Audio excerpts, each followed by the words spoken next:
법선생TV 여러분 안녕하세요.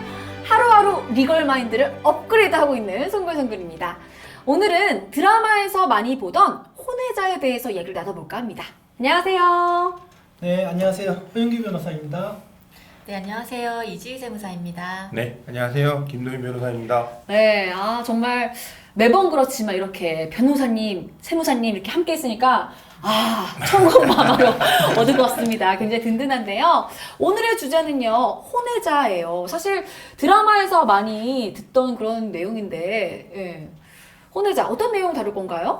드라마에서 자주 볼 수 있는 혼외자라는 단어는 일단 혼인 외 자녀라는 뜻이고요. 이거는 보통 아버지와 자녀의 관계에서 많이 발생을 합니다. 왜냐하면 모자관계, 즉 어머니와 자녀의 관계는 임신과 출산이라는 과정을 통해서 당연히 이 법률상 친자관계가 생기지만 아버지와 자녀는 조금 다르거든요. 그러면은 아버지와 자녀는 당연히 친자관계인 거 아니에요? 민법에 따르면 아내가 혼인 중에 임신한 자녀는 아버지의 자녀로 추정을 합니다. 하지만 법률상 혼인관계에 있지 아니한 상태, 가령 뭐 사실혼이라든지 단순히 동거를 한다든지 이런 경우에 낳은 자녀는 아버지의 자녀로 추정이 되는 건 아니고요. 이럴 경우에는 인지라는 절차를 거쳐서 이 법률상 친자관계를 형성해야만 합니다. 그러면은 이게 반대로 어머니와 혼외자 관계도 똑같은 건가요? 아니, 어머니와 이 자녀의 관계는 아까 말씀드렸다시피 이제 임신과 출산이라는 이게 자연 생물학적 관계가 있기 때문에 태어나는 순간 어머니의 자녀로 추정이 되고요. 인정을 받을 수 있습니다. 그 여자분이 어머니가 자식을 낳지 않고 다른 자식 있잖아요. 혼외자. 어머니의 혼외자.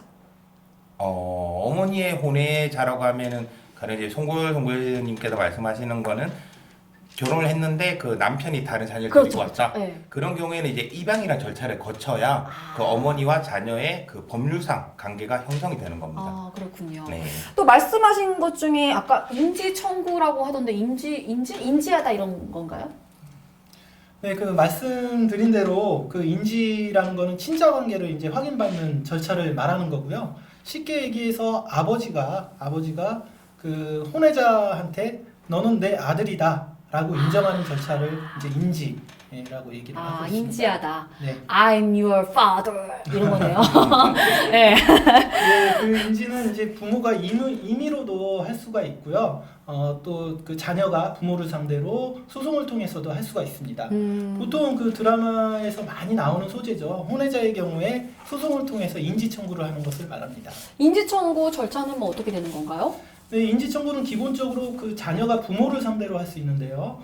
만약 부 또는 모가 사망한 경우에는 그 사망한 사실을 안 날로부터 2년 내에 검사를 상대로 청구할 수가 있습니다. 네, 그렇게 이제 인지 청구를 하시게 되면은 법원에서 이제 기본적으로 친자관계를 확인하기 위해서 수권 명령을 하는데요. 이 수권 명령은 쉽게 생각하셔서 유전자 검사를 하는 거라고 생각하시면 됩니다. 근데 유전자 검사를 거부를 할 수가 있잖아요. 그렇죠. 물론 이제 이런 혼외자라는 걸 밝히지 않기 위해서 거부하는 경우도 있는데요. 그런 경우에 법원에서 수권 명령이 나왔음에도 정당한 이유 없이 그 유전자 검사를 받지 않으면 1,000만 원의 과태료에 처해질 수 있고요. 그럼에도 또 정당한 이유 없이 유전자 검사를 받지 않으면 감치, 즉 이 뭐 유치장에 수감될 수가 있습니다. 감옥까지 갈 수 있어요. 네, 와, 그렇습니다.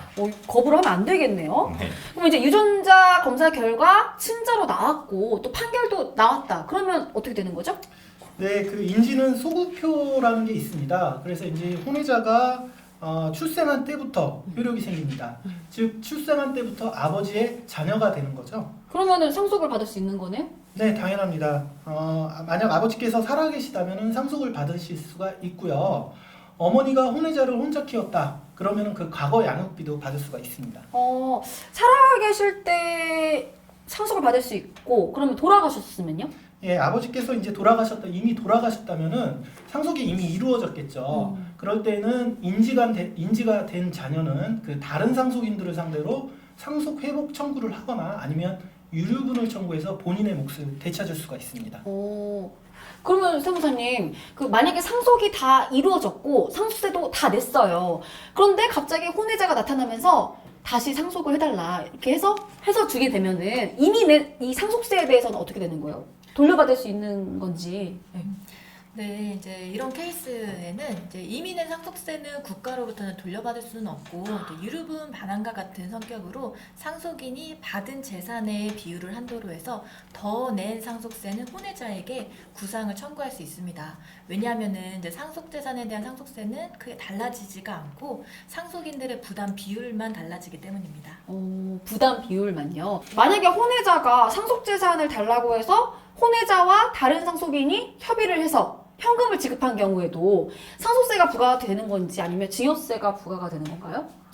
네, 이런 경우도 마찬가지로 이제 혼외자의 권리에 해당하는 금액만큼이 지급이 되는 거기 때문에 이제 총 상속 재산에는 변동이 없게 됩니다. 그래서 증여세가 아닌 상속세로 부과가 됩니다. 네, 그렇군요. 오늘 이렇게 인지 청구와 상속세에 대해서 알아봤습니다. 다시 한번 우리 변호사님과 세무사님 함께 할 수 있어서 든든할 수 있었습니다. 법과 세무에 대해서 궁금한 점 있으시면 언제든지 꼭 불러주세요. 어디를요? 법사님.